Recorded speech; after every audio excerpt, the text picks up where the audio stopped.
السلام علیکم ورحمۃ اللہ وبرکاتہ۔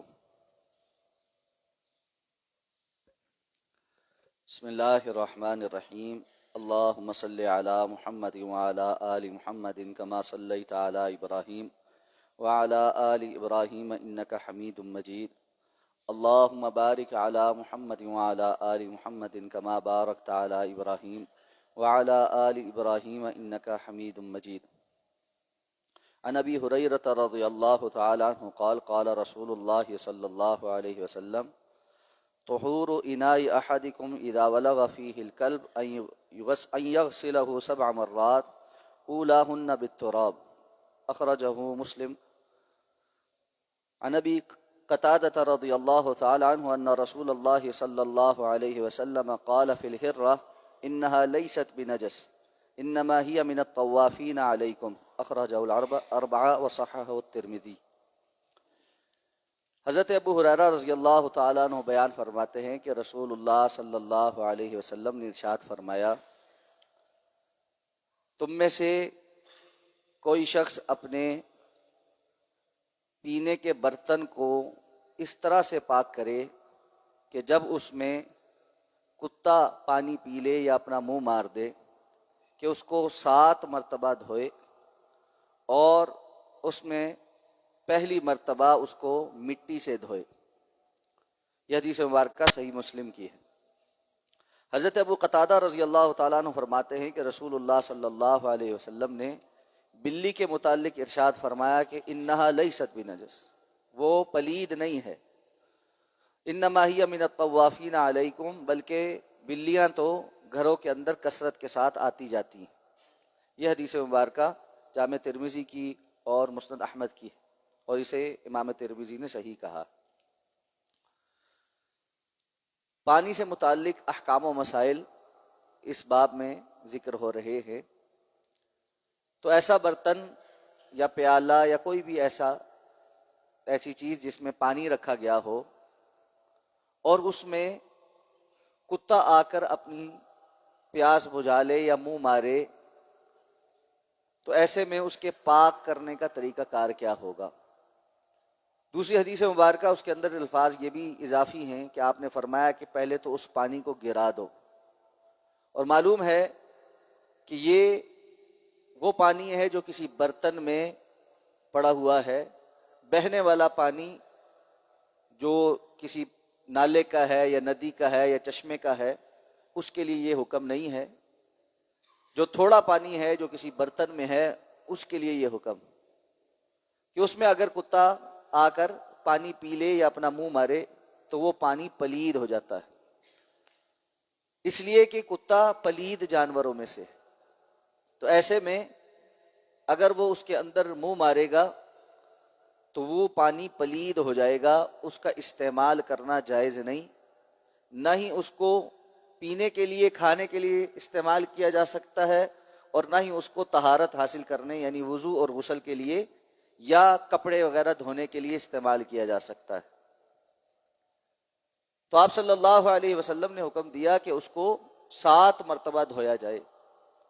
اس حدیث مبارکہ میں جو صحیح مسلم کی ہے اور اسی سے ملتی جلتی حدیث صحیح بخاری میں بھی موجود ہے، آپ صلی اللہ علیہ وسلم نے فرمایا کہ اس 7 مرتبہ دھونے میں پہلی مرتبہ اس برتن کو مٹی کے ساتھ دھویا جائے، یعنی مٹی لے کر اچھے طریقے سے اس کو اندر رگڑی جائے، اس کو ملا جائے، جس طرح آج کل ہم صابن وغیرہ سے دھوتے ہیں، اس طرح مٹی کے ساتھ اس کو دھویا جائے، پاک کیا جائے، اور اس کے بعد پھر اس کو پانی سے 6 مرتبہ دھویا جائے۔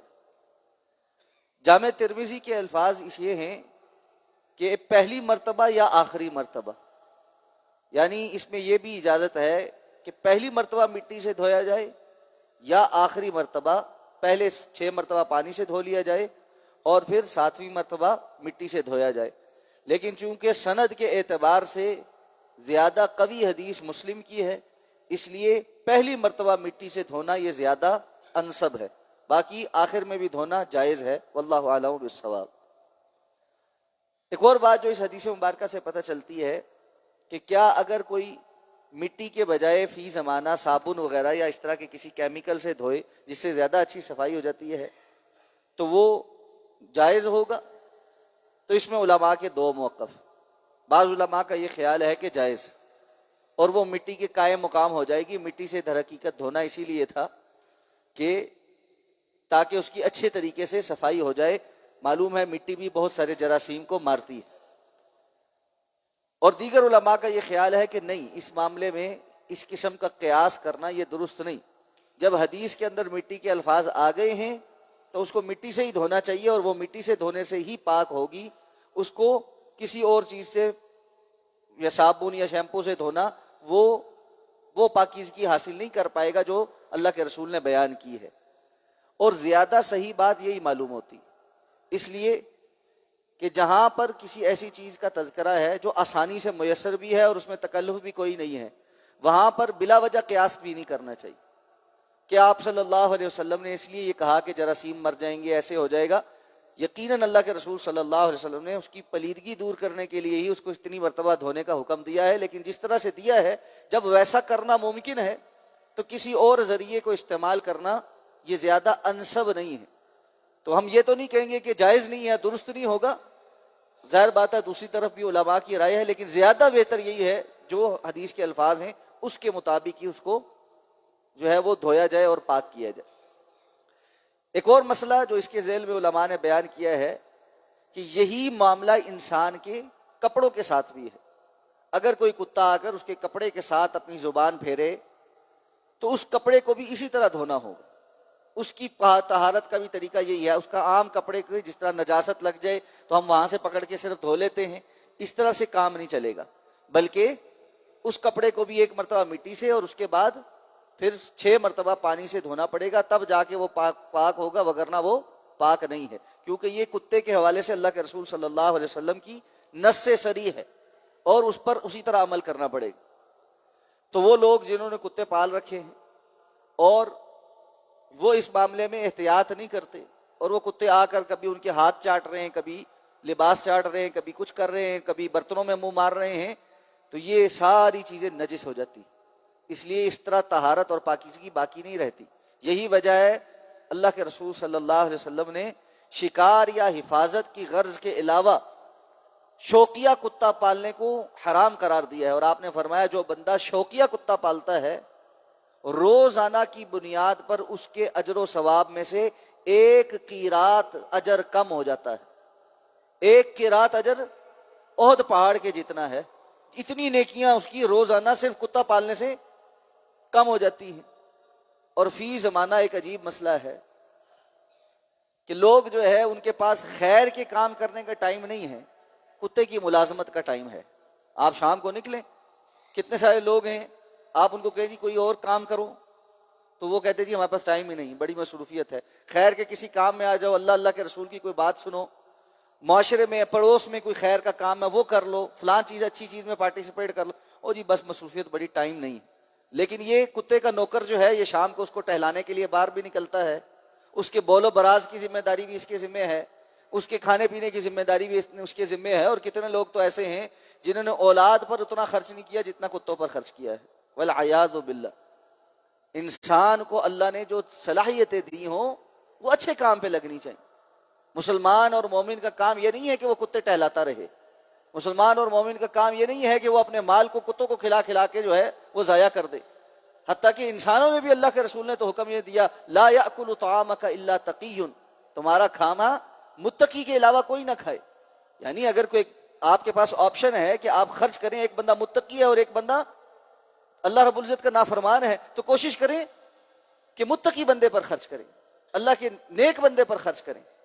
والد محترم تو اس حد تک اس معاملے میں خیال کرتے تھے کہ بازار جاتے تھے، 2 بندوں کے پاس سے سودا لینا ہو تو جس کی داڑھی ہوتی تھی اس سے سودا لیتے تھے، جس کی نہیں ہوتی تھی اس سے نہیں لیتے تھے، کہ اس نے ظاہراً تو اللہ کے دین پر عمل کیا ہوا ہے، اس کے ساتھ تعامل کرنا چاہیے. اس لیے اس معاملے میں کہ انسان کے وسائل اس طرح جو ہے نا ایسے ذرائع کے اوپر خرچ ہوتے رہے اور اس کا وقت بھی ایسی چیزوں پر خرچ ہوتا رہے. مومن کا وقت قیمتی ہے، اس نے آخرت میں اللہ کے سامنے اس کا حساب دینا ہے. اس وقت کو قیمتی بنانا پڑتا ہے، اور یہ کہ قیمتی اللہ اور اللہ کے رسول صلی اللہ علیہ وسلم کے فرامین کے ساتھ جڑنے اور اللہ کے رسول کے بتائے ہوئے احکامات اور طریقوں پر عمل کرنے سے پتہ چلتا ہے. ایسے تو نہیں کہ جی بندہ جو مرضی کرتا رہے. تو اس لیے یہ نجس جانور بغیر کسی عذر کے پالنا، اور عذر صرف دو ہی ہیں. اگر کوئی بندہ کسی ایسی جگہ رہتا ہے جہاں شکار پر اس کا گزر بسر ہے اور اس نے شکار پکڑنے کے لیے جانور رکھا ہے، ٹرین کیا ہوا ہے کتا، وہ جائز ہے، اس کی اسلام نے اجازت دی ہے. اور اس میں بھی ایک مسئلہ موجود ہے اسی سے متعلقہ کہ اگر کسی جانور کو جا کر کتے نے پکڑ لیا، آپ نے شکار کیا، تیر سے کیا، گولی سے کیا، چھرے سے کیا، کسی چیز سے کیا، بسم اللہ اللہ اکبر پڑھ کے آپ نے وہ شکار کر لیا.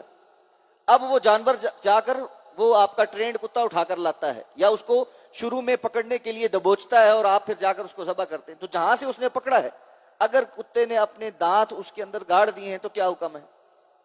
اس میں جمہور علماء کا موقف یہ ہے کہ کوئی حرج نہیں، اس لیے کہ اسلام نے اس بات کا حکم دیا ہے کہ کتا استعمال کیا جا سکتا ہے. بعض علماء کا یہ خیال ہے کہ اس جگہ کو بھی 7 مرتبہ دھونا پڑے گا. جس طرح کتے کی زبان جہاں لگے وہاں 7 مرتبہ دھونا ہے، اس کو بھی 7 مرتبہ دھونا پڑے گا. واللہ اعلم بالصواب، کیونکہ اس میں نص صریح نہیں کہ کتے نے اگر کہیں سے شکار کا جانور پکڑا ہے تو اس کو جا کر 7 مرتبہ دھونا پڑے گا. اور شاید اس لیے بھی کہ اس کو دھونے کے بعد پکایا جاتا ہے، اور پکنے کی وجہ سے اس کے اندر جو بھی اس کی اثرات آئے ہوں وہ ختم ہو جاتے. واللہ عالم، اللہ بہتر جانتا. علماء نے یہ بیان کیا اس. تو اس لیے کتا نجس جانور ہے. اس سے متعلق حکم بلیوں کے متعلق آپ نے فرمایا یہ پلید نہیں، اس لیے کہ یہ تو گھروں کے اندر کثرت کے ساتھ آتی جاتی ہیں. پالتو بلیاں بھی ہوتی ہیں اور ارد گرد پھرنے والی بھی ہوتی ہیں، لوگوں کے گھروں کے اندر آتی جاتی رہتی ہیں، ادھر ادھر پھرتی رہتی ہیں، کبھی برتن میں منہ بھی مار دیتی ہیں. بلی کے جھوٹے پانی سے بندہ وضو بھی کر سکتا ہے، غسل بھی کر سکتا ہے، اور اگر اس کو کوئی کراہیت نہیں ہے، نہ اس کا رنگ بدلا ہے، نہ اس کا کوئی مشک بدلی ہے، نہ اس کا جو ہے اس کے اندر کوئی ذائقہ تبدیل ہوا ہے، تو وہ کھانے پینے کے استعمال میں بھی آ سکتا ہے، اس میں کوئی حرج نہیں. واللہ اعلم بالصواب. اللہ ہمیں سمجھ کر عمل کرنے کی توفیق عطا فرمائے.